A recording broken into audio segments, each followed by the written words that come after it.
Hello everyone, welcome to Pawan वाक academy student. As you know, हम लोग आप लोगों का क्लास 10th के साइंस के ऑल चैप्टर्स का रिवीजन करवा रहे हैं, जिसमें से मैं ऑलरेडी आप लोगों को स्टार्टिंग के 2 चैप्टर्स का रिवीजन करवा चुकी हूँ। जिसमें से आप लोगों का था फर्स्ट था हाइड्रोजन इवोल्यूशन था, सेकंड था life process and living organism part 1 वाला कंप्लीट कर लिया था।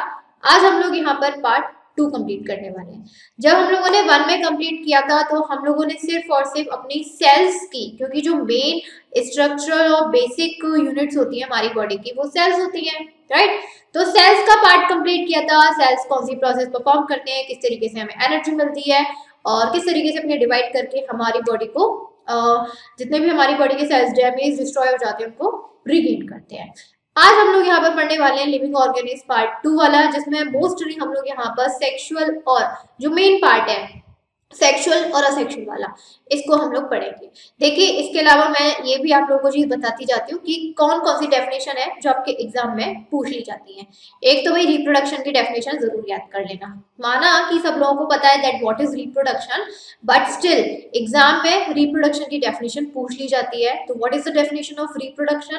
रिप्रोडक्शन क्या होता है? The formation of new organism of same species by earlier existing organism is called as reproduction. यहाँ पर देखो, आप कहोगे मैम आपने ये करवा दी, छुड़वा दी, कर दिया। हमने ने क्या कहा? We are not going to study the whole theory और the whole summary of the chapter. हम पूरी समरी थ्योरी नहीं पढ़ने वाले, क्योंकि इसमें से कुछ आता भी नहीं है, कुछ नहीं पूछा जाएगा। इसमें से जो मेन पूछा जाएगा वो है आपका रिप्रोडक्शन। वो रिवीजन का मतलब क्या है? रिवीजन का मतलब है कि उन पॉइंट्स को आप लोगों को समझाया जाए और उसमें से कौन से सबसे ज्यादा वेटेज वाले क्वेश्चन बनते हैं, कौन से क्वेश्चन आप लोग के पूछे जा सकते हैं, दैट्स द रिवीजन। ओके, तो रिप्रोडक्शन की डेफिनेशन क्या होती है? What is reproduction? प्रोडक्शन मतलब किसी चीज का बनना, री मतलब दोबारा बनना, अगेन एंड अगेन। तो हम जब कभी भी हमारे इस अर्थ में किसी भी लिविंग ऑर्गेनिज्म के बेबी प्रोड्यूस्ड होते हैं, सेम स्पीसीज लिखा है ना, सेम स्पीसीज के जब प्रोडक्शन होता है न्यू ऑर्गेनिज्म का, उसी को हम लोग क्या बोलते हैं? रिप्रोडक्शन बोलते हैं। और यहाँ पर कोई एक बार प्रोडक्शन नहीं होता। ह्यूमन बीइंग्स हैं, ऐसा जरूरी नहीं है कि सिर्फ एक अपने बेबी को प्रोड्यूस करें, दोबारा बेबी को प्रोड्यूस कर सकते हैं, फिर उनके जो बेबी हैं फिर वो अपने बेबीज को प्रोड्यूस करेंगे। तो यहाँ पर क्या हो रहा है? Again and again and again क्या होता चला जा रहा है? रिप्रोडक्शन होता चला जा रहा है। और ये रिप्रोडक्शन हम लोगों के जितने भी ऑर्गेनिज्म है, आपने पता ही होगा कि हम लोगों के इस अर्थ पर एटलीस्ट 80 से 87 मिलियन स्पीसीज लिविंग ऑर्गेनिज्म की प्रेजेंट है। तो जरूरी नहीं है कि हर किसी के बेबी को प्रोड्यूस करने का तरीका सेम हो, दैट्स नॉट पॉसिबल। हर किसी का अपना अलग अलग हो सकता है। तो यहाँ पर on the basis of process, यहाँ पे रिप्रोडक्शन 2 तरीके के होते हैं। एक होता है असेक्सुअल, दूसरा होता है हम लोगों का सेक्सुअल। तो सबसे पहले हम लोग यहाँ पर जो पढ़ेंगे वो है आपका असेक्सुअल रिप्रोडक्शन। असेक्सुअल रिप्रोडक्शन की डेफिनेशन आती है आप लोगों के 2 मार्क्स के एग्जाम में। मैं ये नहीं कह रही कि डेफिनेटली इसमें आ जाएगी आप लोगों के जो एग्जाम होंगे बोर्ड एग्जाम। द पॉइंट हम लोग सिर्फ और सिर्फ असम्पशन लेके चलते हैं कि हाँ ये आपका पॉइंट है, इंपॉर्टेंट है, इस पे आपका क्वेश्चन डेफिनेटली है, उसकी जो भी डेफिनेशन है वो पूछी जा सकती है। तो असेक्सुअल रिप्रोडक्शन की डेफिनेशन आप लोगों की 2 मार्क्स में एग्जाम में पूछी जाती है। आ भी सकती है, नहीं भी आ सकती है, that depend on your board examiner mind, brain पे डिपेंड करता है। So the process of formation of new organism by an organism of the same species without involvement of gametes is called as asexual reproduction। अगर आप लोगों ने इस चीज को 7th में, 8th में और 9th में भी पढ़ा होगा, सेक्सुअल असेक्सुअल, ऑब्वियसली बात है 3 क्लास में आप ऑलरेडी पढ़ के आए होंगे। अब होता क्या है? असेक्सुअल रिप्रोडक्शन को अगर मैं सिंपल लैंग्वेज में बताने की कोशिश करूं तो यहाँ पर क्या बनेगा असेक्सुअल रिप्रोडक्शन में, कि अगर कोई भी ऑर्गेनिज्म अपने बेबी को प्रोड्यूस करे but without the involvement of other parent, without the involvement of other parent or other organism, that mean कि जो organism है वही अपने बॉडी से अपने बेबी को प्रोड्यूस कर दे, उसे किसी दूसरे ऑर्गेनिज्म के सेल्स गैमीट्स की जरूरत ना पड़े। ये होता है असेक्सुअल रिप्रोडक्शन, जिसमें कोई भी न्यू ऑर्गेनिज्म अपने प्री एग्जिस्टिंग ऑर्गेनिज्म की बॉडी से प्रोड्यूस्ड हो but without the involvement of other organism gametes is called asexual reproduction. और इस असेक्सुअल रिप्रोडक्शन में खास बात ये होती है कि जो कोई भी ऑर्गेनिज्म या बेबी प्रोड्यूस्ड होता है वो डिटो डिटो बोलते हैं ना, बिल्कुल सेम एज इट इज अपनी पेरेंट ऑर्गेनिज्म की तरह दिखेगा, same as it is, no difference. Why? क्योंकि यहाँ पर जो ऑर्गेनिज्म था उसी ने अपनी बॉडी से एक अपने बेबी को प्रोड्यूस कर दिया। इसमें किसी भी दूसरे पेरेंट या दूसरे पेरेंट का सेल या गैमीट्स का इंटरफेयर नहीं हुआ। यानी कि इस ऑर्गेनिज्म के जो कैरेक्टर्स थे पूरे की तरीके से उसके बेबी में चले गए, किसी दूसरे पेरेंट के जो कैरेक्टर है वो इन्वॉल्वमेंट उसका हुआ ही नहीं।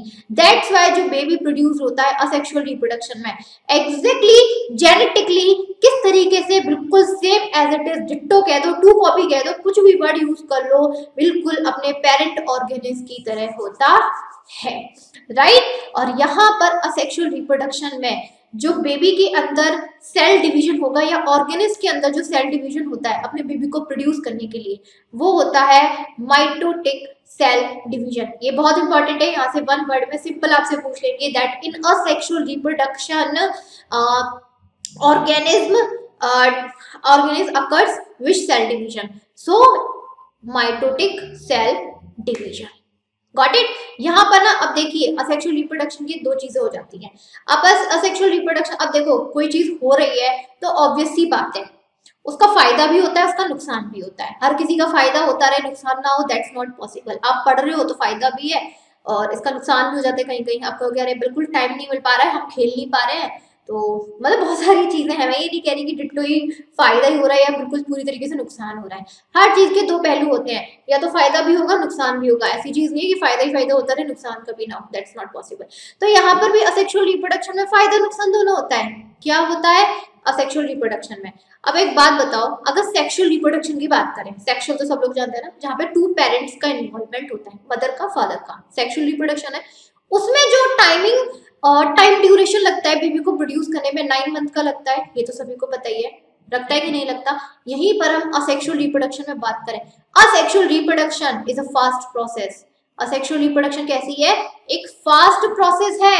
इसमें बेबी को प्रोड्यूस करने के लिए 1 वीक से लेकर लास्ट 30 डेज के टाइम पीरियड में बेबी ग्रो कर जाता है, आई मीन प्रोड्यूस्ड हो जाता है।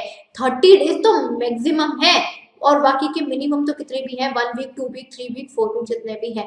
30 डेज मैक्सिमम है कि 30 दिन में असेक्सुअल रिप्रोडक्शन से कोई भी बेबी को प्रोड्यूस किया जा सकता है। एक तो ये एडवांटेज हो गया कि मतलब बेबी को प्रोड्यूस करने के लिए ना ज्यादा टाइम नहीं लगना पड़ा। इसका एक ड्रॉबैक ये है कि यहाँ पर सिर्फ एक पेरेंट का इन्वॉल्वमेंट होता है असेक्सुअल में। एक पेरेंट का इन्वॉल्वमेंट होने की वजह से हमारे जो ऑर्गेनिज्म प्रोड्यूस हो रहे हैं, जो बेबी प्रोड्यूस्ड हो रहे हैं, वो डिट्टो अपने पेरेंट्स की तरह आते हैं, उनमें कोई वेरिएशन आता ही नहीं है। और एक बात बताओ, जैसे जैसे हमारा एनवायरनमेंट बदल रहा है, आपने तो पढ़ा ही है कि भाई एनवायरनमेंट नहीं बदलेगा तो हम लोग सरवाइव कैसे करेंगे, यानी कि एनवायरनमेंट के अकॉर्डिंग हम अपने आप को ढालेंगे नहीं, बदलेंगे नहीं, तो हम सरवाइव कैसे करेंगे? That's the point. आता है कि नहीं आता है? आप देखते हो कि प्रेजेंट टाइमिंग पर बहुत सारे ऑर्गेनिज्म हैं, एनिमल्स हैं जो बिल्कुल पूरी तरीके से एक्सटिंक्ट होते जा रहे हैं। Why? Because they are not adapting our present environment. वो हमारे प्रेजेंट एनवायरनमेंट को एडेप्ट कर ही नहीं पा रहे हैं, उनकी चीजों को एडेप्ट नहीं कर पा रहे हैं। और जब हमारे एनवायरनमेंट को एडेप्ट नहीं कर पाएंगे तो सर्वाइव कैसे करेंगे, राइट? तो सर्वाइव करने के लिए उनकी बॉडी में वेरिएशन बहुत जरूरी है। और जब असेक्सुअल रिप्रोडक्शन में वेरिएशन आ नहीं सकता है, क्योंकि भाई जो ऑर्गेनिज्म है उसने अपनी ही बॉडी और अपने ही सेल से अपने बेबी को प्रोड्यूस कर दिया, डिट्टो उसका बेबी बन गया, कोई वेरिएशन आया ही नहीं। तो कहीं ना कहीं एक ये कारण भी है कि हमारे प्रेजेंट टाइमिंग में क्या होता चला जा रहा है, जो चीजें हैं, जो ऑर्गेनिज्म है, एक्सटिंक्ट होते चले जा रहे हैं due to non adaptation of our changing environment. Got it?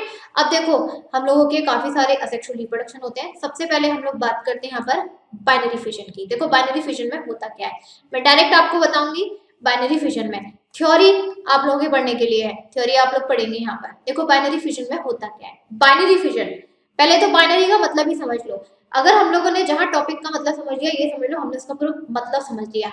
Binary and fission दो वर्ड होते हैं। फिजन तो आप लोगों ने ऑलरेडी केमिस्ट्री में भी पढ़ा होगा। फिजन का मतलब होता है ब्रेक कर देना।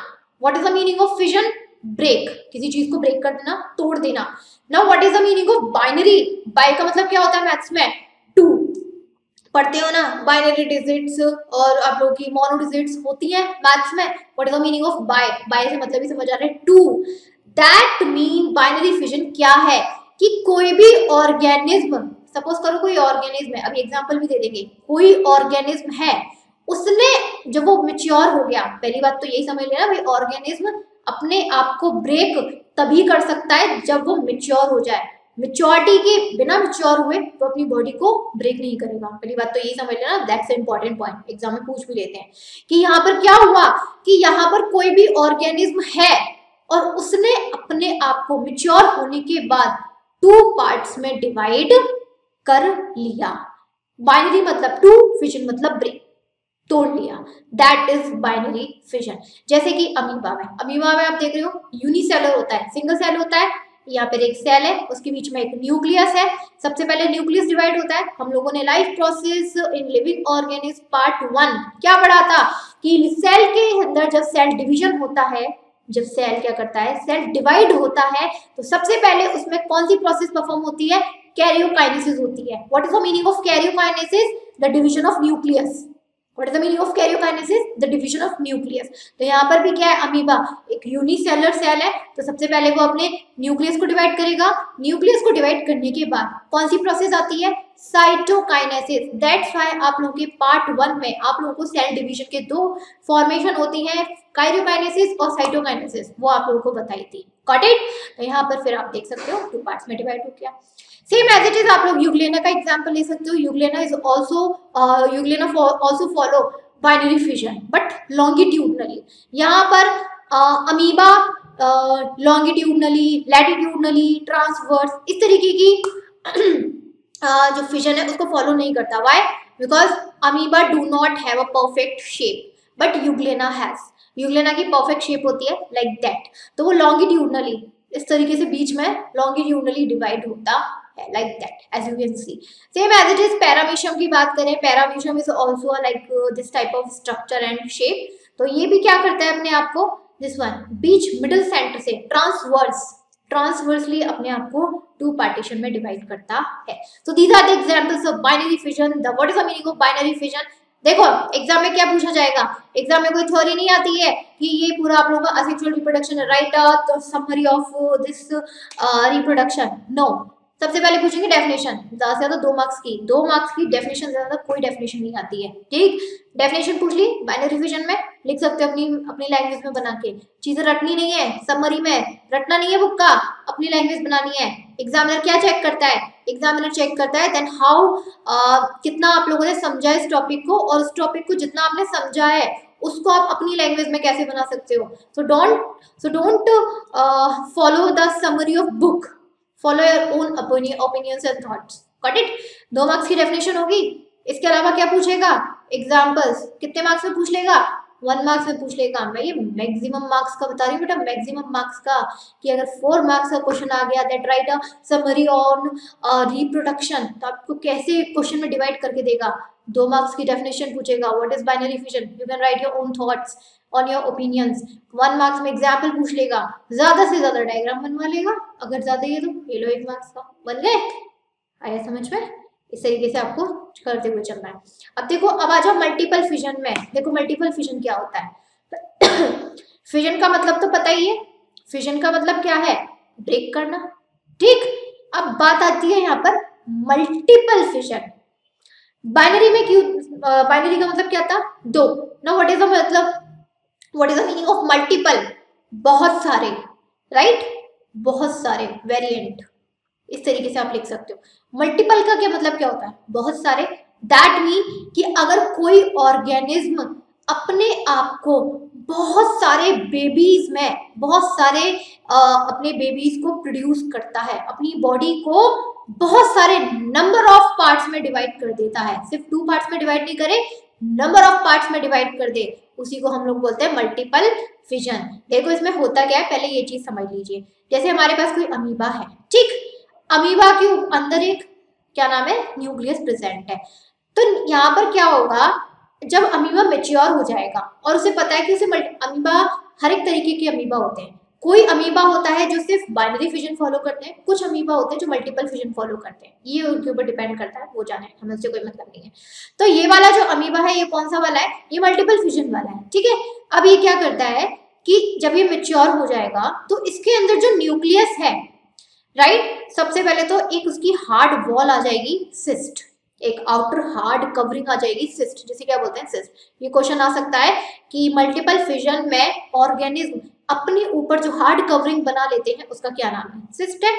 अब यहाँ पर क्या हुआ कि यहाँ पर सेल डिवाइड होने से पहले क्या होता है, न्यूक्लियस डिवाइड होता है। तो यहाँ पर बहुत सारे आप देख रहे हो न्यूक्लियस डिवाइड हो गए, देख रहे हो डिवीजन ऑफ न्यूक्लियस, कितने सारे न्यूक्लियस डिवाइड हो गए। अब ये न्यूक्लियस सेल की बॉडी में एकदम भर गए। पॉलीथिन है, पॉलीथिन को आप ज्यादा भर दोगे तो क्या हो जाएगा, ब्रेक हो जाएगी ना, चाहे कितनी भी आप एकदम हार्ड पॉलीथिन क्यों ना लो, ब्रेक हो जाएगी ना। यहाँ पर भी यही कंडीशन हुई कि जब इस अमीबा के अंदर, इसकी बॉडी के अंदर बहुत सारे न्यूक्लियस डिवाइड हो गए, एकदम भर गए, इसकी जो सिस्ट वॉल है वो क्या हो जाएगी, यहाँ से एक साइड से ब्रेक हो जाएगी और इसके अंदर जितने भी न्यूक्लियस वाले वो थे वो सब अपने रिलीज हो जाएंगे। एंड देन इनको अमीब्यूले बोलते हैं, अमीब्यूले। एक होता तो अमीबा बोल देते हैं, अब बहुत सारे तो अमीब्यूले बोलती हैं, उससे हमें कोई मतलब नहीं है। और अपने जितने भी न्यूक्लियस है सब अपने आप को एक न्यू बेबी अमीबा में क्या कर लेंगे, प्रोड्यूस कर लेंगे, अपना ग्रो कर लेंगे। ये होता है आपका मल्टीपल फिशन। उसके बाद असेक्सुअल रिप्रोडक्शन में जो नेक्स्ट आता है वो है स्टूडेंट आप लोगों का बडिंग।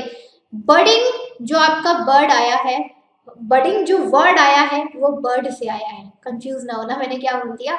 बडिंग जो वर्ड है, शब्द है, वो किससे बना है, बर्ड से बना है। और बर्ड का मतलब क्या होता है अगर हिंदी में बात करें तो, कली। What is the meaning of bird, कली। अब देखो होता क्या है, हम लोगों का जो बडिंग है बहुत सारे ऑर्गेनिज्म फॉलो करते हैं। चलो बात करते हैं, यहाँ पर आप लोगों के दो एग्जांपल्स होते हैं। सबसे पहले तो ईस्ट वाला एग्जांपल है, हाइड्रा भी होता है। देखो ये ईस्ट होता है, ईस्ट इज अ फंगस, पता है ना, ईस्ट हमारी फंगस है। देखो यहाँ पर क्या हुआ, जब ईस्ट पूरी तरीके से मेच्योर हो गई मिच भाई कोई भी सेल है अपने आप को डिवाइड कब करेगा, जब वो मेच्योर हो जाएगा, ये तो मैंने आपको पहले ही बता दिया। ईस्ट थी, मेच्योर हो गई। अब इस ईस्ट से आप देख रहे हो एक ऐसी अलग से बल्ज, बाहर की तरफ कोई एक बॉडी उसकी बाहर की तरफ निकलने लग गई, ठीक। इसके अंदर ये न्यूक्लियस था, न्यूक्लियस भी स्ट्रेच होने लगा। फिर यहाँ पर क्या हुआ, धीरे धीरे धीरे करते करते इस ईस्ट के ऊपर एक बर्ड बन गई, एक कली सी बन गई, बन गई, ये आप देख रहे हो इस तरीके से। अब यहाँ पे दो कंडीशन हो सकती है, दो कंडीशन ये है कि यहाँ पर जैसे ये ईस्ट है, इस ईस्ट के ऊपर क्या है, इसकी बर्ड है, इसकी कली आ गई है। तो ये जब ये कली अच्छी तरीके से मेच्योर हो जाए थोड़ा सा, तो ये अपने पेरेंट ईस्ट से डिटैच हो जाए, बिल्कुल सेपरेट हो जाए और अपने आप को न्यू ईस्ट में ग्रो कर ले। दूसरी कंडीशन ये होती है कि ये जो बर्ड है ये कभी अपने पेरेंट ईस्ट से डिटैच हो ही ना, बल्कि ये वहीं पर मेच्योर हो जाए, इसके ऊपर एक और इसकी बर्ड आ जाए, इसके ऊपर एक और इसकी बर्ड आ जाए, इसके ऊपर एक और इसकी बर्ड आ जाए, यानी कि चेन फॉर्मेशन कर ले।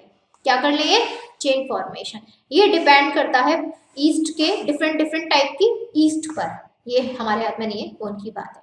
तो ये होता है आप लोगों का बडिंग। बडिंग में क्या होता है कि कोई भी ऑर्गेनिज्म है उसकी बॉडी से एक छोटी सी बर्ड निकल के आती है, और जब बर्ड थोड़ी सी मेच्योर हो जाती है, समझदार हो जाती है, बर्ड मेच्योर हो जाती है, ग्रो हो जाती है, तो अपनी पेरेंट बॉडी से डिटैच हो जाती है और अपने आप को न्यू ऑर्गेनिज्म में ग्रो करना स्टार्ट कर देती है। और दूसरी कंडीशन ये भी है कि वो बर्ड कभी भी अपने पेरेंट बॉडी से डिटैच हो ही ना, हमेशा अपनी बॉडी से, अपनी पेरेंट बॉडी से अटैच रहे और एक चेन की फॉर्मेशन करती चली जाए। ये होती है आप लोगों की बॉडी। अब देखिए अभी तक हम लोगों ने जो असेक्सुअल रिप्रोडक्शन पढ़े ये थे आप लोगों की यूनिसेलुलर में।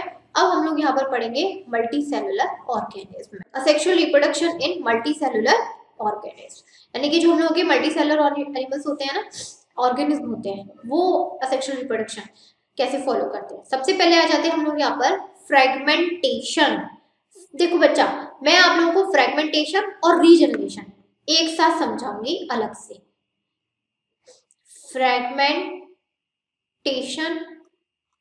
एंड रीजेनरेशन, क्योंकि ये दोनों ही सेम है, ये दोनों ही सेम है, लेकिन बच्चे स्टिल यहाँ पर कंफ्यूज हो जाते हैं। तो मैं दोनों को एक साथ समझाऊंगी। देखो फ्रेगमेंटेशन, फ्रेगमेंटेशन का मतलब होता है बेटा आप लोगों का यहाँ पर कि कोई भी ऑर्गेनिज्म अपनी बॉडी से कट हो जाए, ठीक, और अपने आप को ग्रो, अलग से ग्रो करना स्टार्ट हो जाए फुल बॉडी में। रीजनरेशन भी होता है कि कोई भी ऑर्गेनिज्म है, उसके बॉडी का कोई भी पार्ट कट हो गया है गलती से कैसे भी, और जो कट पार्ट है वो स्टिल अपने आप को फुल बॉडी में ग्रो कर ले, फुल बॉडी में, नाक हाथ पैर जो भी कुछ है सब पूरी बॉडी में ग्रो कर ले। ये भी फ्रेगमेंटेशन है, ये भी रीजनरेशन है। अब आप कहोगे मैम दोनों एक बात है, तो फिर हम अलग अलग क्यों पढ़ रहे हैं? बिल्कुल सही, आप लोग के दिमाग में क्वेश्चन आना चाहिए कि भाई फ्रेगमेंटेशन में भी यही हो रहा है कि कोई ऑर्गेनिज्म है, उस ऑर्गेनिज्म की बॉडी का कोई हिस्सा कट हो गया है, और जो कट वाला हिस्सा है वो मतलब जो दोनों कट वाले हिस्से हैं वो अपने आप को फुल बॉडी में ग्रो कर रहे हैं। Same as it is regeneration में है कि अगर कोई भी ऑर्गेनिज्म है, उसकी बॉडी का कोई पार्ट कट हो गया है, तो स्टिल वो लोग अपनी फुल बॉडी को क्या कर रहे हैं? रीजनरेट कर रहे हैं, आई मीन ग्रो कर रहे हैं। ठीक, अब डिफरेंस क्या हुआ? चलो 2 पॉइंट का डिफरेंस होता है। पहले रीजनरेशन के पॉइंट बता देती हूँ, फिर बताऊंगी फ्रेगमेंटेशन की, अच्छे से समझ में आएंगे। रीजनरेशन में क्या है? रीजनरेशन में ऑर्गेनिज्म जरूरी नहीं है कि मैच्योर हो। अगर रीजनरेशन में कोई ऑर्गेनिज्म मैच्योर नहीं भी है, कोई प्रॉब्लम नहीं है, वो स्टिल अपने आप को फुल बॉडी में ग्रो कर लेगा। और जो थर्ड पॉइंट है एनी पॉइंट, यानी कि कोई ऑर्गेनिज्म अगर रीजनरेशन कर रहा है तो उसकी बॉडी किसी भी पॉइंट से कट हो जाए, उंगली से कट हो जाए, यहाँ से कट हो जाए, यहाँ से कट हो जाए, किसी भी पॉइंट से कट हो जाए, वो अपने आप को स्टिल फुल बॉडी में ग्रो कर लेगी। फ्रेगमेंटेशन में उल्टा पहुंच जाओ। फ्रेगमेंटेशन में जो ऑर्गेनिज्म है वो कैसे होने चाहिए? इमैच्योर होने चाहिए। सॉरी सॉरी सॉरी सॉरी मैंने उल्टा लिख दिया बेटा,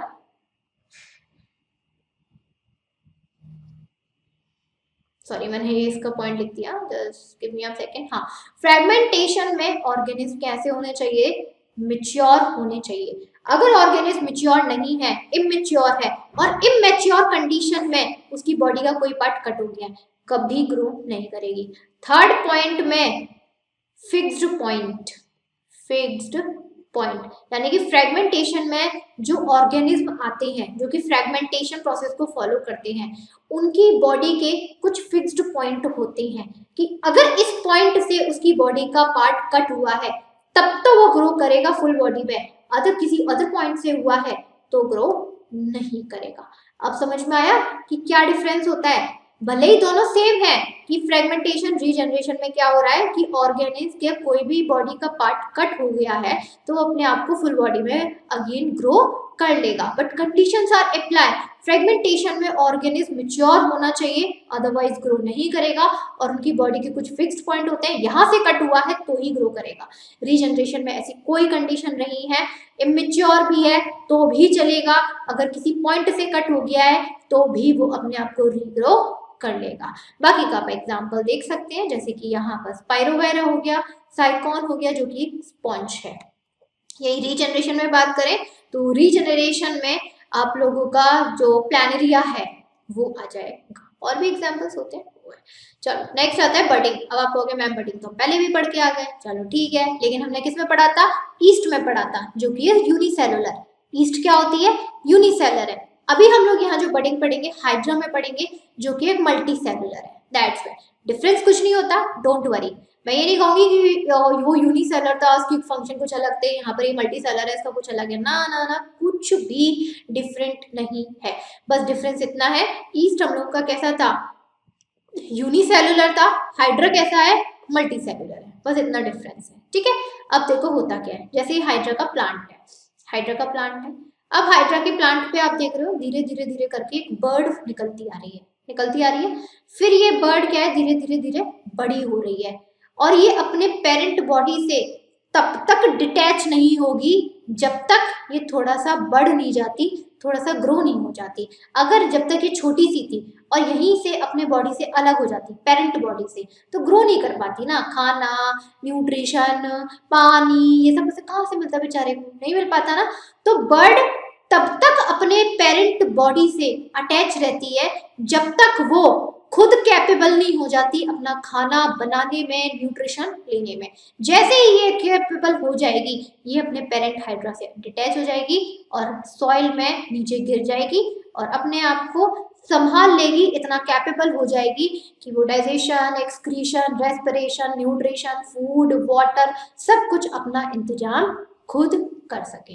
यही डिफरेंस है आप लोगों के हाइड्रा में और ईस्ट सेल में, इसके अलावा कुछ भी नहीं।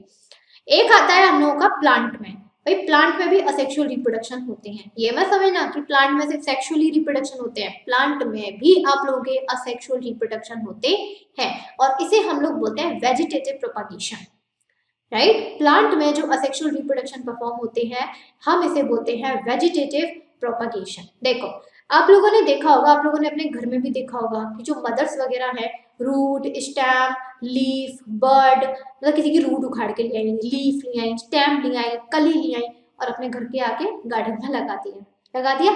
यानी कि ऐसे प्लांट्स जिनकी रूट्स, स्टेम, लीफ और बर्ड का यूज करके हम उनको अपने घरों में दोबारा से ग्रो करवाते हैं, उनको हम लोग बोलते हैं वेजिटेटिव प्रोपगेशन। ये होता है असेक्सुअल रिप्रोडक्शन। असेक्सुअल रिप्रोडक्शन क्यों हुआ?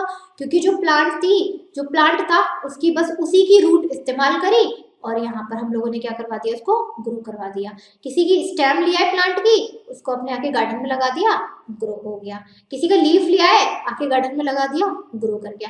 किसी दूसरे प्लांट के पॉलन ग्रेन्स यूज करते हैं ना, उसका इस्तेमाल हम लोगों ने करा ही नहीं। That's Y vegetative propagation is asexual method in plants. जैसे कि हम लोग ब्रायोफाइलम की बात करें, ब्रायोफाइलम एक लीफ होती है, यहाँ देखो ये दिखाई भी हुई है, लीफ के ऊपर लीव्स निकलना स्टार्ट हो जाती हैं। ये देखो एक लीफ है, लीफ में भी देखो ये लीफ निकल रही है, राइट। निकल रही है कि नहीं निकल रही है? ये लीफ थोड़ी सी बड़ी होती हैं, इस बड़ी वाली लीफ से, पेरेंट लीफ से डिटैच हो जाती हैं, नीचे गिर जाती हैं और एक नया ब्रायोफाइलम प्लांट बना लेती है। और ऐसे बहुत सारे आप लोगों के प्लांट्स हैं, ग्रासेस हैं, शुगर केन है, जिनका सिर्फ हम लोग रूट, स्टेम, लीफ, बर्ड यही सब यूज करके हम किसी भी प्लांट को अपने कहीं पर भी ग्रो करवा लेते हैं थ्रू असेक्सुअल रिप्रोडक्शन। एक होता है आप लोगों का spore formation. Spore is a cells, ध्यान रखना, spore is a white powdery substance. Spore का मतलब वो वाला स्पोर नहीं है छेद वाला, वो वाला मत लेके जाना। Spore is a white powdery substance या फिर सेल्स भी कह सकते हो। देखो ये जो क्या होता है, ज्यादातर पहली बात तो ये फंगस में होता है। किसमें होता है? फंगस में। देखो ये ब्रेड है, ब्रेड में कभी फंगस लगी हुई देखिए, ऑब्वियस सी बात है देखी होती है। उस फंगस का नाम होता है राइजोबियम फंगस। उस फंगस का नाम क्या होता है जो आपकी ब्रेड, रोटी खाने पर लग जाती है?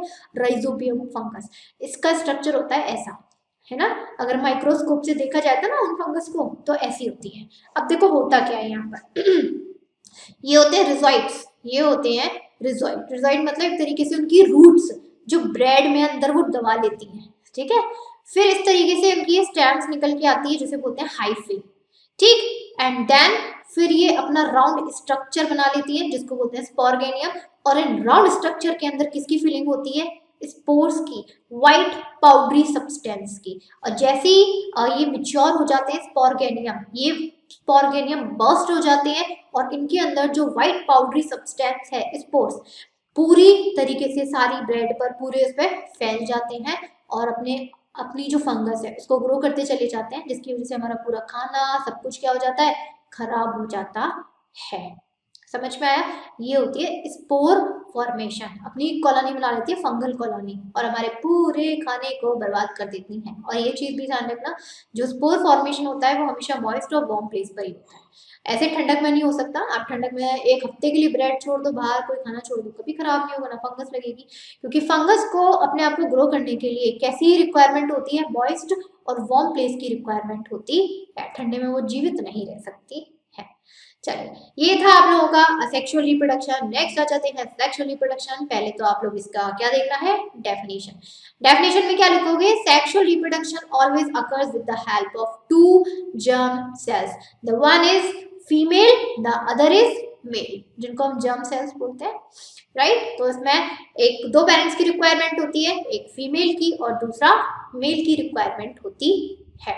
और यहाँ पर मेल और फीमेल में किसकी फॉर्मेशन होती है, गैमीट्स की फॉर्मेशन होती है कि नहीं होती, ये तो आपको पता ही है। सेल्स की फॉर्मेशन होती है जिसको हम लोग सेक्स सेल्स भी कहते हैं, रिप्रोडक्टिव सेल्स भी कहते हैं, गैमीट्स भी बोल देते हैं, जर्म सेल्स भी बोल देते हैं। इतने नाम है, कोई भी याद कर लो, क्या दिक्कत है। अब यहाँ पर जब एक चीज हमें जो याद रखने वाली है वो ये है बेटा कि जब मदर और फादर के जो सेक्स सेल्स है या गैमीट्स है, मैं सिंपल बोलती हूँ गैमीट सेक्स सेल्स है, ऑब्वियस ही बात है हम लोग की बॉडी के अंदर क्रोमोसोम्स होते हैं पेयर्ड में, राइट। 46 मदर के अंदर भी 46 होंगे, फादर के अंदर भी 46 होंगे। अगर यहाँ पे जो गैमीट सेल्स हैं उनमें भी 46 क्रोमोसोम्स होंगे, ऑब्वियस ही बात है। अगर फर्टिलाइजेशन हुआ तो 46 क्रोमोसोम मदर के, 46 क्रोमोसोम्स फादर के, टोटल मिलके कितने हो गए 96। बेबी के अंदर कितने चले गए 96। बड़ी दिक्कत वाली बात है, बच्चा एबनॉर्मल से भी एबनॉर्मल पैदा हुआ, बात ही नहीं है। इसीलिए यहाँ पर जब मदर और फादर के अंदर, मेल और फीमेल के अंदर गैमीट्स फॉर्म्ड होते हैं, गैमीट सेल प्रोड्यूस्ड होते हैं, तब वो कौन सी प्रोसेस को फॉलो करते हैं, मेयोसिस प्रोसेस को फॉलो करते हैं, ताकि उनके अंदर जो क्रोमोसोम्स की नंबरिंग है वो हाफ हाफ हो जाए, 23 मदर के अंदर हो जाए, 23 फादर के अंदर। देन फर्टिलाइजेशन हो तो बेबी के अंदर कितने जाएंगे 46, और पेयर में बात करें तो 23। इसीलिए गैमीट फॉर्मेशन के बाद गैमीट्स का मियोसिस सेल डिवीजन फॉलो करना, यानी कि डिप्लॉइड क्रोमोसोम से, डिप्लॉइड मतलब डबल पेयरिंग क्रोमोसोम से हैप्लॉइड क्रोमोसोम्स या सिंगल गैमीट्स का फॉर्मेशन होना बहुत जरूरी है। उसके बाद जब फर्टिलाइजेशन होता है तो 23 क्रोमोसोम्स मदर के, 23 क्रोमोसोम फादर के, तो यहाँ पर मिलके किसकी फॉर्मेशन करते हैं, जाइगोट की फॉर्मेशन करते हैं। और जो जाइगोट फॉर्म होता है वो होता है डिप्लॉइड। डिप्लॉइड मतलब पेयरिंग में क्रोमोसोम्स चले जाते हैं। 23 मदर के हो गए, 23 फादर के हो गए, 46 हो गए, पेयरिंग में बात करें तो 23 हो गए। तो इस तरीके से जो जाइगोट बनता है वो कैसा बनता है, डिप्लॉइड जाइगोट बनता है। और फिर जाइगोट क्या है, सिंगल सेल है, जाइगोट तो सिंगल सेल है ना, वो अपने आप को सिंगल सेल है, अब सिंगल सेल से मल्टी सेल में कन्वर्ट होना है। ऑब्वियस ही बात है, हमारी बॉडी में क्या है, मल्टी सेल्स है, हम तो मल्टी सेलुलर ऑर्गेनिज्म है ना। लेकिन जब जाइगोट बनता है फर्टिलाइजेशन के बाद वो होता है सिंगल सेल का। तो सिंगल सेल से मल्टी सेलुलर तक का सफर कैसे तय होता है, वो तय होता है माइटोसिस प्रोसेस से। जाइगोट सिंगल सेल है, अब ये क्या करेगा, माइटोसिस की प्रोसेस को फॉलो करता चला जाएगा, करता चला जाएगा, करता चला जाएगा, एम्ब्रॉय बन जाएगा। फिर एम्ब्रॉय से पूरा, अब देख लो, फीटस बन जाता है। फीटस मतलब पूरा एक बेबी तैयार हो जाता है। ओके, अब यहाँ पर एक चीज और जो है हम लोगों का यहाँ पर बता देती हूँ मैं कि हम लोगों के जो एनिमल्स में, यानी कि जो सेक्सुअल रिप्रोडक्शन में जो बेबी प्रोड्यूस्ड होते हैं, बेटा ध्यान रखिएगा, वो जो बेबी प्रोड्यूस्ड होते हैं वो हमेशा वेरिएशन वाले होते हैं। क्यों? क्योंकि सेक्सुअल रिप्रोडक्शन में मेल और फीमेल दो गैमीट्स का इन्वॉल्वमेंट हो रहा है, दो सेल्स का इन्वॉल्वमेंट हो रहा है। मदर के कुछ और कैरेक्टर, फादर के कुछ और कैरेक्टर, दोनों मिक्स हो गए, बच्चा वेरिएशन आ गया। ये बड़ी बढ़िया बात है, एक एडवांटेज है सेक्सुअल रिप्रोडक्शन का जो कि असेक्सुअल में नहीं था। ये सेक्सुअल रिप्रोडक्शन का बहुत बड़ा एडवांटेज है। इसीलिए तो पॉपुलेशन, ह्यूमन और एनिमल की पॉपुलेशन बढ़ती जा रही है। क्यों? क्योंकि हमारे ह्यूमंस में और एनिमल्स में सेक्सुअल रिप्रोडक्शन होता है, और सेक्सुअल रिप्रोडक्शन में जो बच्चे आ रहे हैं वो वेरिएंट वाले आ रहे हैं, जो हमारे एनवायरमेंट के सारी चीजों को अडेप्ट कर लेते हैं आराम से और अपने आप को सर्वाइव कर जाते हैं। That's a big advantage. Okay, लेकिन इसका नुकसान भी है, पॉपुलेशन बढ़ रही है, ज्यादा ही कुछ। चलिए, सबसे पहले हम लोग यहाँ पढ़ते हैं sexual reproduction in plants. Plants में पढ़ते हैं, चलो प्लांट्स में आ जाते हैं। यहाँ पर देखिए प्लांट्स में क्या है, प्लांट्स में 4 मेन पार्ट होते हैं। देखिए पहले तो ये समझ लीजिए कि प्लांट्स में दोनों मेथड फॉलो होते हैं, असेक्सुअल रिप्रोडक्शन भी मेथड फॉलो होता है, सेक्सुअल भी फॉलो होता है। असेक्सुअल में जैसे स्टेम, रूट्स, लीफ, बर्ड का यूज करके प्लांट को आप ग्रो करवा सकते हो। सेक्सुअल में जो मेन पार्ट होता है प्लांट का वो होता है फ्लावर। होता है कि नहीं होता? और फ्लावर में 4 हम लोग के मेन चीज होती हैं। एक होता है कैलिक्स, मैं लिख देती हूँ यहाँ पर, कैलिक्स, कोरोला और आपका एंड्रोशियम, एक सेकेंड,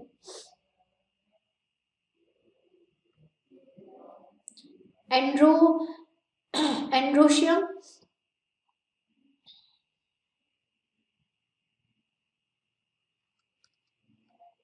और गाइनोशियम।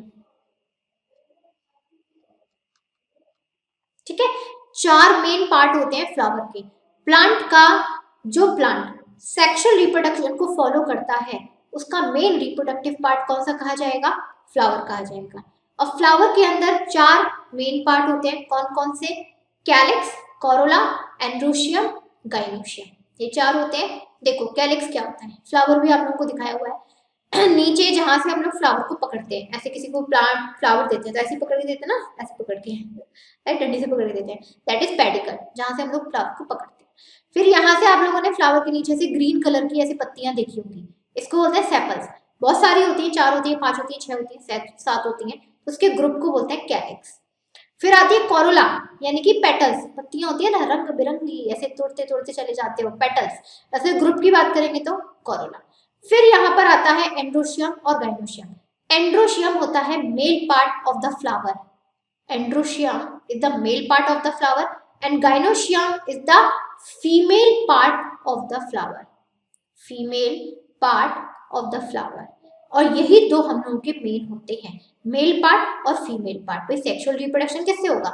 मेल और फीमेल से। तो androecium male part, gynoecium female part. यहाँ देखो, यहाँ पे इस तरीके से गाइनोशियम आपको दिखाई दे रहा है। गाइनोशियम स्टिल आप लोगों का 3 पार्ट में डिवाइडेड होता है।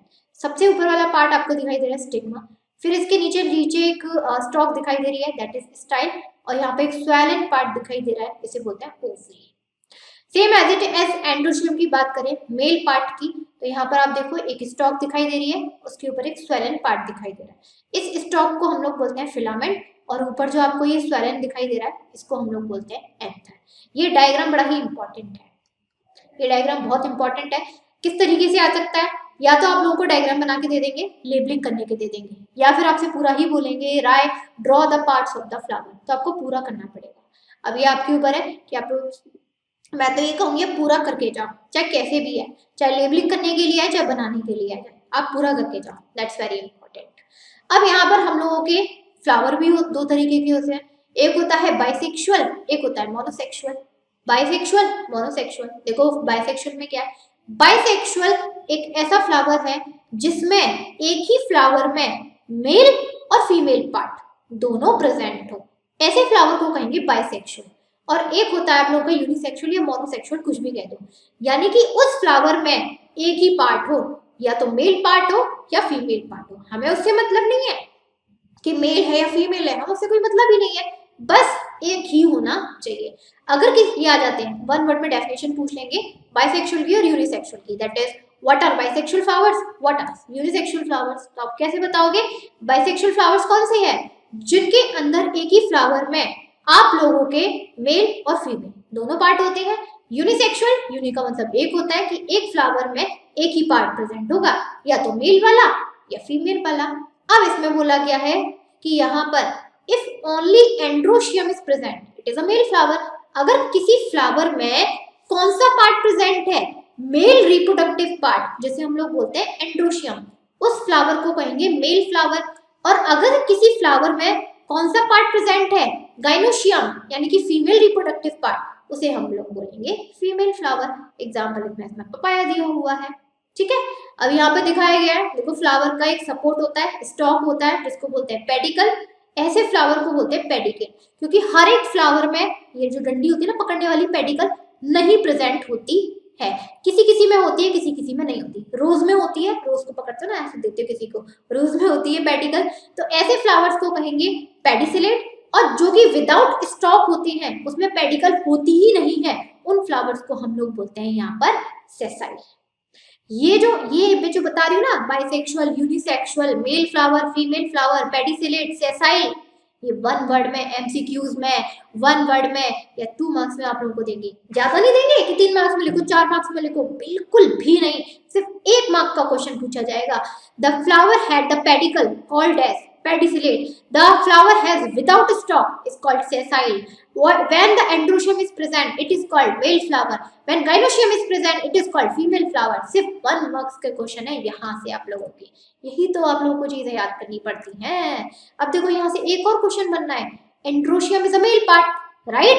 It's members are called stamen, यानी कि एंड्रोशियम क्या है? मेल पार्ट है। लेकिन फ्लावर में जरूरी है एक ही मेल पार्ट हो, 4 हो, 5 हो, 6 हो, 7 हो, ग्रुप में हो सकते हैं, तो उन सभी के मेंबर्स को हम लोग क्या बोलेंगे? स्टेमन्स कहेंगे। सेम एज इट इज यहाँ पर गाइनोशियम में है कि जरूरी थोड़ी ना है कि एक फ्लावर में एक ही गाइनोशियम हो, एक ही फीमेल हो, नॉट पॉसिबल, और भी हो सकती है। तो उनके मेंबर्स को, उनके ग्रुप को क्या कहेंगे? कार्पेल कहेंगे, राइट? कहेंगे नहीं कहेंगे? ये चीज आप लोगों को याद करने वाली है सब कुछ, ठीक है? अब यहाँ पर क्या है, अब देखो मैंने आप लोगों को ओवरी तक बता दिया था, ठीक है? स्टिग्मा होता है, जैसे फीमेल पार्ट की बात करें, ऊपर स्टिग्मा होता है, फिर ये लंबी सी पतली सी बड़ी स्टाइलिश डिजाइनर की डंडी होती है, दैट इज कॉल्ड स्टाइल कहते हैं, ठीक? उसके अंदर फिर नीचे लास्ट में कौन सा एक स्वेलन पार्ट होता है, दैट इज ओवरी। 3 पार्ट समझ में आए? अब आते हैं, इस ओवरी के अंदर प्रेजेंट रहते हैं फीमेल गैमीट्स। भाई जो मेन फर्टिलाइजेशन होता है वो तो गैमीट से ही होता है ना, गैमीट से ही होता है। तो यहाँ पर जो मेन गैमीट्स होते हैं वो इस ओवरी के अंदर प्रेजेंट होते हैं, जिनको हम लोग क्या बोलेंगे? सॉरी, ओव्यूल्स बोलेंगे, राइट? अब यहाँ पर जो ओव्यूल्स हैं ये एक बॉक्स लाइक स्ट्रक्चर के अंदर बंद होते हैं, जिसे हम लोग बोलते हैं एम्ब्रॉय सैक। अब इसको क्या बोलेंगे? एम्ब्रॉय सैक कहेंगे। इस एम्ब्रॉय सैक में एक फीमेल सेल होता है और 2 पोलर न्यूक्लियाई होते हैं। एक फीमेल सेल होगा, सिर्फ एक ही फीमेल सेल होगा, और 2 पोलर न्यूक्लियाई होंगे, और दोनों हैप्लॉइड होंगे। ये चीज भी ध्यान रखना, क्योंकि मैंने क्या कहा था भाई, अगर पेयरिंग क्रोमोसोम्स मदर के और फादर के दोनों पेयरिंग क्रोमोसोम्स बच्चों में जाएंगे तो बच्चा तो एबनॉर्मल से भी एबनॉर्मल पैदा होगा। इसीलिए मदर और फादर को अपने सेल्स को, गैमीट्स को, कौन सी मियोसिस प्रोसेस करनी पड़ेगी, मियोसिस सेल डिवीजन करना पड़ेगा, और अपने क्रोमोसोम्स की नंबरिंग को अपने सेल से हाफ करना पड़ेगा, यानी कि हैप्लॉइड में लाना पड़ेगा, तभी बच्चा नॉर्मल पैदा होगा, अदरवाइज नहीं होगा। उसके बाद आप लोगों की पॉलिनेशन की डेफिनेशन आ जाती है। The transfer of pollen grains from anther to stigma is called pollination. आता कि नहीं आता? पॉलिनेशन में क्या होता है कि, देखो मैं डायग्राम से बता देती हूँ, डायग्राम से ज्यादा बेटर है, समरी से हम लोगों को इतना बेटर नहीं है जितना डायग्राम से बेटर है। एंड ये डायग्राम भी आप लोगों का बहुत इंपॉर्टेंट है, ध्यान रखना। ये डायग्राम भी क्या है आप लोगों का? बहुत इंपॉर्टेंट है, तो जरा देख के और समझ के देखिए। यहाँ पर अब क्या हुआ, यहाँ पर हम लोग आ जाते हैं इस पर, जो फर्टिलाइजेशन हमारे जो प्लांट्स है ना, उसमें फर्टिलाइजेशन और डबल फर्टिलाइजेशन दोनों चीज होती है। फर्टिलाइजेशन भी हो रहा है और डबल फर्टिलाइजेशन भी हो रहा है। अब देखो यहाँ पर देखो होता क्या है, जैसे ये आप लोगों का फीमेल पार्ट है, जो फ्लावर है उसका फीमेल पार्ट है, ये ऊपर जो होता है ये स्टिग्मा होता है, फिर यहाँ पर ये जो पूरी एक डंडी सी आपको दिखाई दे रही है ये स्टाइल होती है, और लास्ट में क्या होती है? यहाँ पर ओवरी होती है, और उस ओवरी के अंदर ये ओव्यूल्स होते हैं। इतना समझ में आया? अब यहाँ पर क्या हुआ? पॉलिनेशन प्रोसेस हुई, पॉलिनेशन प्रोसेस हुई। पॉलिनेशन प्रोसेस में हुआ क्या बच्चा?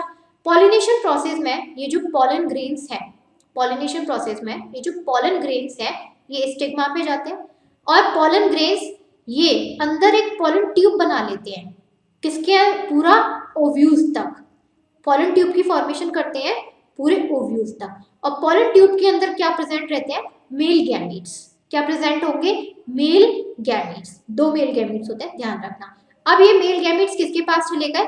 इस एम्ब्रॉय सैक के अंदर चले गए, जहां पर ओव्यूल्स प्रेजेंट है, ठीक? अब यहाँ पे ये देखो, ये एम्ब्रॉय सैक का स्ट्रक्चर दिखाया है, ये जो आपको स्ट्रक्चर दिखाई दे रहा है बच्चा, ये दिखाया है आप लोग का एम्ब्रॉय सैक का। अब इसमें हुआ क्या? देखो यहाँ पर एक सेकेंड, हाँ यहाँ पे देखो, ये है फीमेल सेल, जिसे हमने बोला एग सेल, ये है फीमेल सेल। यहाँ पर एक यार ये पॉलन ट्यूब, तो एक मेल गैमीट इस फीमेल सेल से फर्टिलाइज्ड हो गया, और जो दूसरा मेल गैमीट्स था, ये जो सेंटर में पोलर न्यूक्लिया है ना, इससे फर्टिलाइज्ड हो गया। ध्यान रखना, प्लांट्स में डबल फर्टिलाइजेशन होता है। प्लांट्स में क्या होता है? डबल फर्टिलाइजेशन होता है। कैसे हुआ? दो मेल गैमीट्स आते हैं। मेल गैमीट्स कितने आ रहे हैं? दो मेल गैमीट्स आ रहे हैं।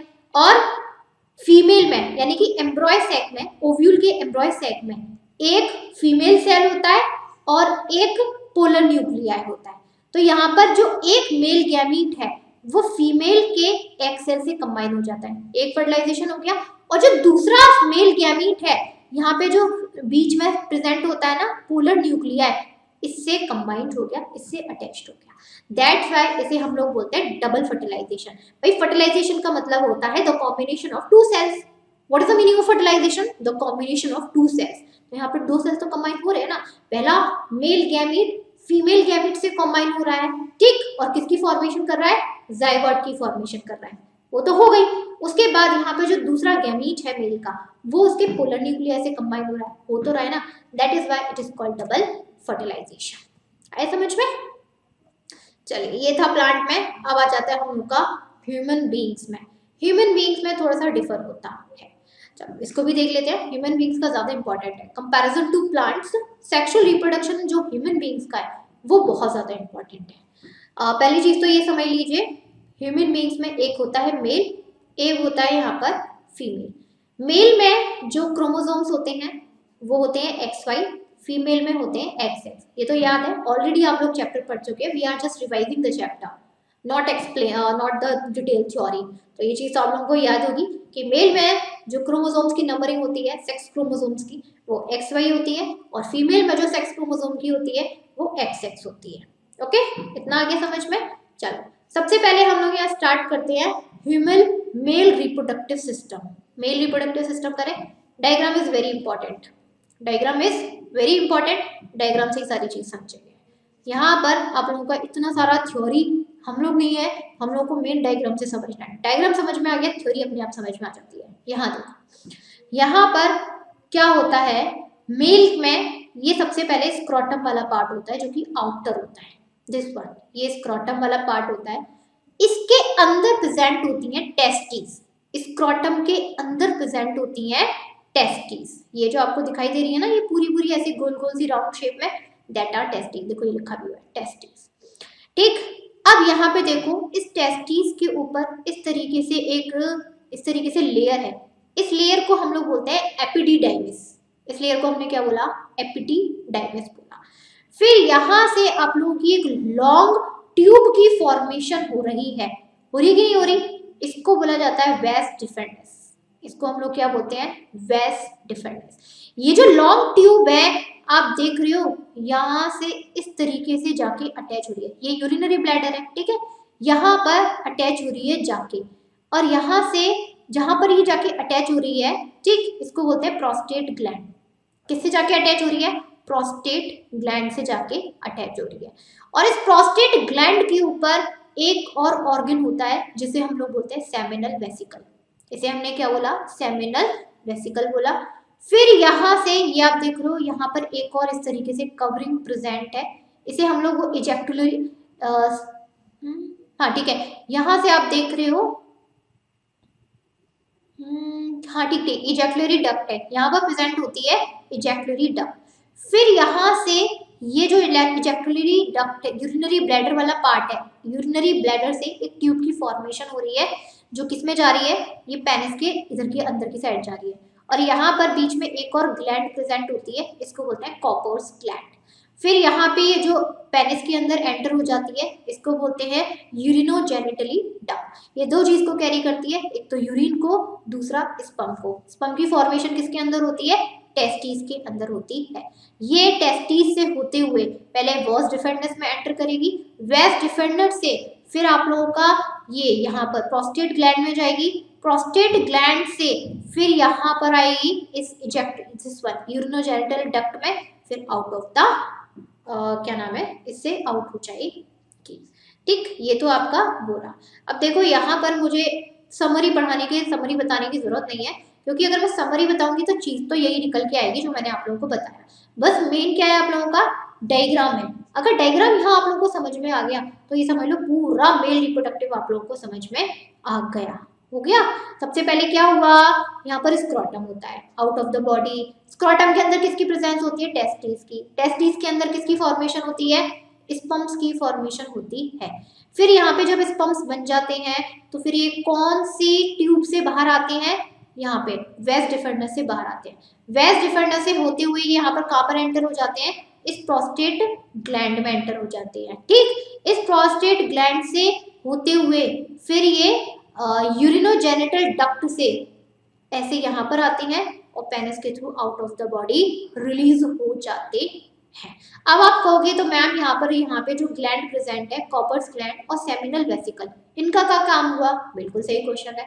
अब देखो क्या होता है, यहाँ पर जो स्पर्म होता है, जब टेस्टिस में जो सेल्स बनते हैं, मेल गैमीट्स बनते हैं, उसको हम लोग बोलते हैं स्पर्म। लेकिन वो थोड़ा सा उसमें और ज्यादा शुगर यानी कि जो एक प्रोटीन और जो एक न्यूट्रिटिव वाली चीज है, स्पर्म के अंदर जो न्यूट्रिटिव वाली चीज है जो बेबी को प्रोड्यूस करने में हेल्प करती है, सेमिनल वेसिकल और कॉपर्स ग्लैंड उस लिक्विड को रिलीज करती हैं जो आप लोगों का थोड़ा सा प्रोटीन वाला होता है जो स्पर्म में ऐड हो जाता है।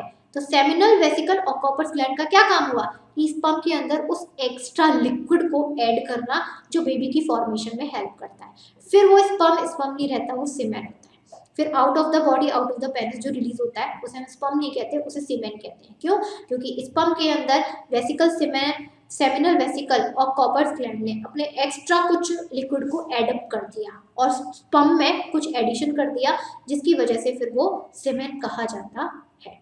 उसके बाद फिर क्या है, वो बेबी को प्रोड्यूस करने में हेल्प करते हैं, राइट। उसके बाद सेम एज इट इज आता है फीमेल रिप्रोडक्टिव सिस्टम। ये बहुत सिंपल है। देखो फीमेल रिप्रोडक्टिव सिस्टम में क्या होता है, ये होती है ओवरी, ठीक है। फिर यहाँ से ओवरी से एक डक्ट कनेक्टेड है, इसको ओविडक्ट और फैलोपियन ट्यूब भी कहते हैं। इसका अदर नेम फैलोपियन ट्यूब भी है, फैलोपियन ट्यूब भी है। ओवरी है, ओवरी में किसकी फॉर्मेशन होती है, एग्स की। एग्स कह दो, ओवम कह दो, कुछ भी कह दो, इसकी फॉर्मेशन होती है। जैसे टेस्टिस में स्पर्म की हो रही है, ओवरी में एग्स या ओवम की फॉर्मेशन होती है। ये इस ओविडक्ट से होते होते होते ये यूट्रस है, यूट्रस में आ जाते हैं। फिर यहाँ पर ये लास्ट वाला पार्ट होता है वजाइना, ठीक। ये जो हमारा एग्स और ओवम है ये इस वजाइना वाले पार्ट से रिलीज होते हैं। ये होता है आप लोगों का फीमेल रिप्रोडक्टिव स्ट्रक्चर। जो आप लोगों का ये जो डायग्राम है ना, ये बहुत इंपॉर्टेंट है भाई, ये बड़े अच्छे से याद कर लेना।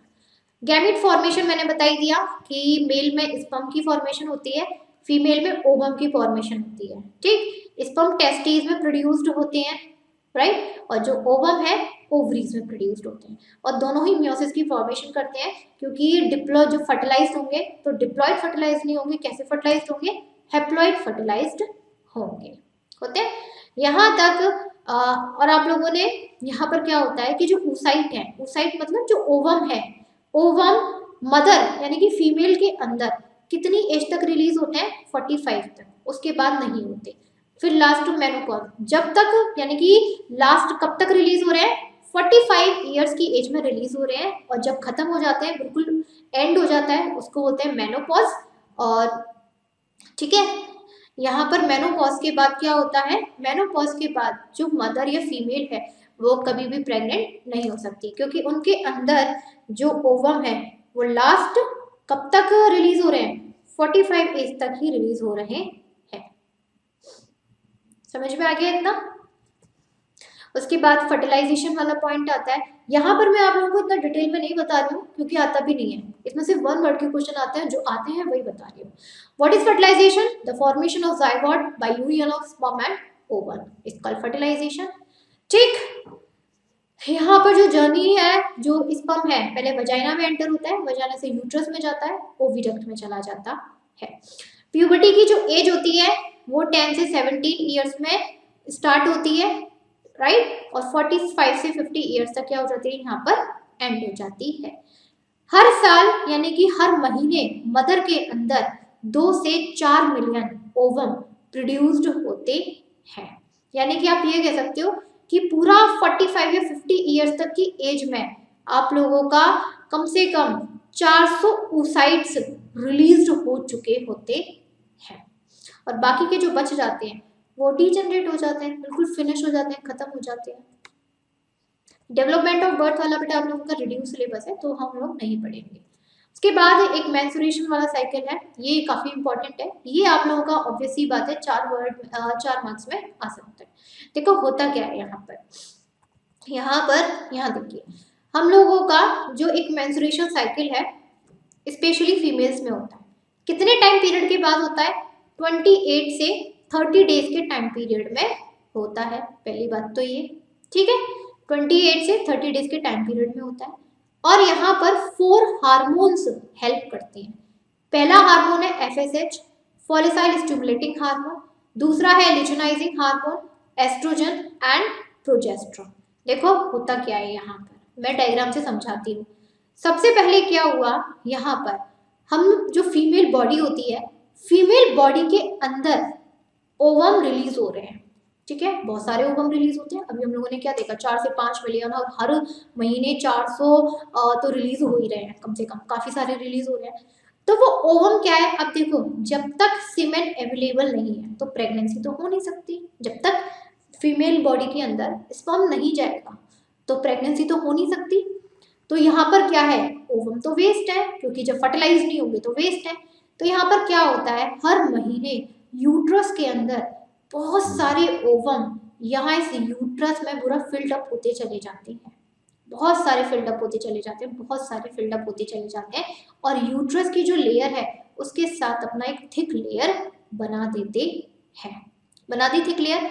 अब यहाँ पर आप देख रहे हो यूट्रस पूरी तरीके से फिल्ड हो चुका है, इसके अंदर अब और भी बिल्कुल भी स्पेस नहीं है कि और ओवम इकट्ठा कर सके। तो जब पूरी तरीके से कोई चीज फिल्ड हो जाएगी तो फिर वो क्या होगी, वो ब्रेक हो जाएगी, बर्स्ट होगी।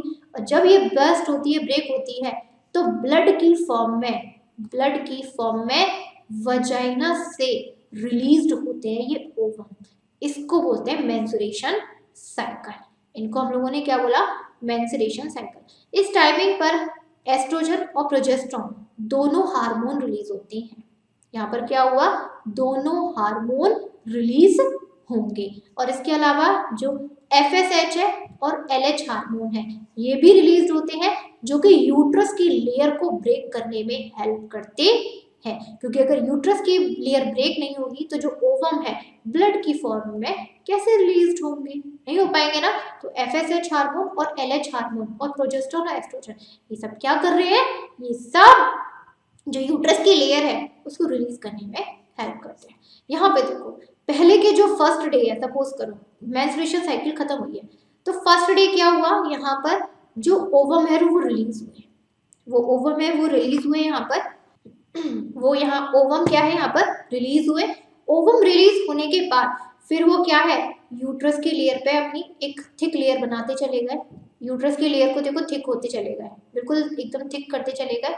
और जब ये बहुत पूरी तरीके से एकदम मैच्योर हो गए और यूट्रस की लेयर फिल्ड हो गई, यहाँ पर क्या हुआ, ये लेयर ब्रेक हो जाती है and then menstruation cycle start हो जाती है, that is menstruation cycle. Okay, ये आप लोगों का था। उसके बाद रिप्रोडक्शन एंड मॉडर्न टेक्नोलॉजी है, इसमें ज़्यादा इंपॉर्टेंट नहीं है। एक IVF है, IVF टेक्नोलॉजी यहाँ पर आती है। IVF टेक्नोलॉजी में क्या किया जाता है, जिस मदर के अंदर बेबी को संभालने की कैपेसिटी नहीं होती है, यानी कि जो यहाँ पर स्पर्म या फिर जो ओवम है वो वुमेन के अंदर फर्टिलाइज नहीं हो पा रहे, तो क्या किया जाता है, मदर और फीमेल से, मदर यानी कि फीमेल से और फादर से उनके स्पर्म और ओवम को बाहर निकाला जाता है और एक ट्यूब में फर्टिलाइज किया जाता है।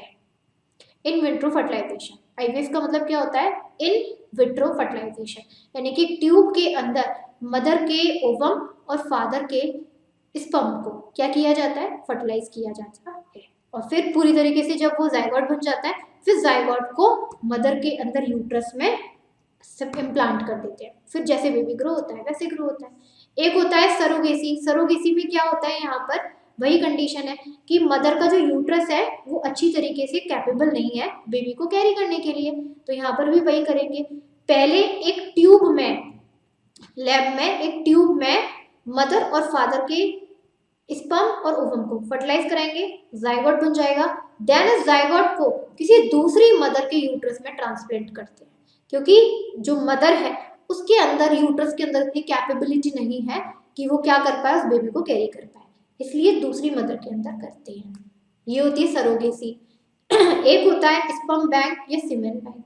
स्पर्म बैंक और सीमेन बैंक में क्या होता है यहाँ पर कि जो क्या नाम है, जो फादर है वो अपने स्पर्म को ब्लड, जैसे हम लोग ब्लड डोनेट करके आते हैं ना, वो स्पर्म को डोनेट कर देते हैं। और जिस किसी भी मदर को स्पर्म की जरूरत पड़ती है वो इस बैंक में जाके स्पर्म को ले सकती है और पूरा मेडिकल चेकअप, फिजिकल चेकअप के साथ अपने आप को अपने ओवम से फर्टिलाइज करा सकती है और बेबी को प्रोड्यूस्ड कर सकती है। एक आप लोगों ने ट्विंस सुने होंगे, ट्विंस जुड़वा पैदा होना। ट्विंस ये तो पता ही है, ट्विंस का मतलब होता है एक साथ दो बच्चे पैदा होना। ट्विंस में भी यहाँ पे दो तरीके के होते हैं, एक होते हैं मोनोजाइगोटिक, एक होते हैं आप लोगों के यहाँ पर डायजाइगोटिक। देखो मोनोजाइगोटिक में क्या होता है, पहले मोनोजाइगोटिक समझ लो। मोनोजाइगोटिक में क्या होगा कि एक यहाँ पर क्या है, एक ओवम है, एक ओवम के अंदर दो स्पर्म एंटर कर जाए, एक ओवम के अंदर दो स्पर्म एंटर कर जाए, फिर यहाँ पे जाइगोट बन जाएगा। अब यहाँ पर ये जाइगोट क्या करेगा, लेकिन अपने आप को दो जाइगोट में डिवाइड कर देगा, यानी कि एक जाइगोट से यहाँ पर क्या हुआ, दो जाइगोट यहाँ पर उसने डिवीजन कर लिए, दैट इज मोनोजाइगोटिक। एक होता है आप लोगों का डायजाइगोटिक। डायजाइगोटिक में क्या होगा कि दो ओवम है और दो स्पर्म्स अपने अलग अलग ओवम्स में जाके क्या हो गए, एंटर हो गए, दो बेबी प्रोड्यूस्ड हो जाएंगे। ये होता है डायजाइगोटिक। डायजाइगोटिक मतलब दो जाइगोट बनेंगे, दो ओवम होंगे। कभी कभी कंडीशन हो जाती है कि मदर के अंदर दो ओवम रिलीज हो गए तो दो स्पर्म्स ने एक एक ओवम को क्या कर दिया, फर्टिलाइज कर दिया। एक होता है मोनोजाइगोटिक। मोनोजाइगोटिक में क्या है, एक ही ओवम के अंदर दो स्पर्म एंटर हो जाते हैं तो वो जाइगोट बनता है, तो जाइगोट अपने आप को डिवाइड कर देता है, ट्विंस हो जाती हैं। ठीक है, उसके बाद रिप्रोडक्टिव हेल्थ आप लोगों को पढ़ना नहीं है क्योंकि ये आप लोगों के आता भी नहीं है रिप्रोडक्टिव हेल्थ में, ये इतना इंपॉर्टेंट है भी नहीं। ठीक, इसी के साथ आप लोगों का जो इम्पोर्टेंट पार्ट था वो मैंने आप लोगों को फिनिश करा दिया, इतना ही इम्पोर्टेंट था। और जो मैंने बताया है ना बहुत ज्यादा, उसी में से सबसे ज्यादा वेटेज वाला ये है। इसमें ज्यादा से ज्यादा 1 या 2 मार्क्स में पूछ लेंगे, सिंपल होता क्या है, इससे ज्यादा आप लोगों को कोई भी थ्योरी नहीं आएगी। ज्यादा से ज्यादा 1 मार्क्स का क्वेश्चन आएगा, 2 मार्क्स का नहीं आता। समझ में आ गया? ये आप लोगों का आज हम लोगों ने थर्ड पार्ट भी कंप्लीट कर लिया रिवीजन का। अब हम नेक्स्ट जल्दी स्टार्ट करेंगे और कोशिश करेंगे कि हम उसका थ्योरी ना कराएं, सिर्फ आप लोगों के टॉपिक है, टॉपिक को मैं आप लोगों को समझाती जाऊँ, इससे बेस्ट रिवीजन होगा। ओके, बाकी का आप लोग भी अपना साथ के साथ करते चलिए। तब तक के लिए thank you student, bye bye and take care all of you.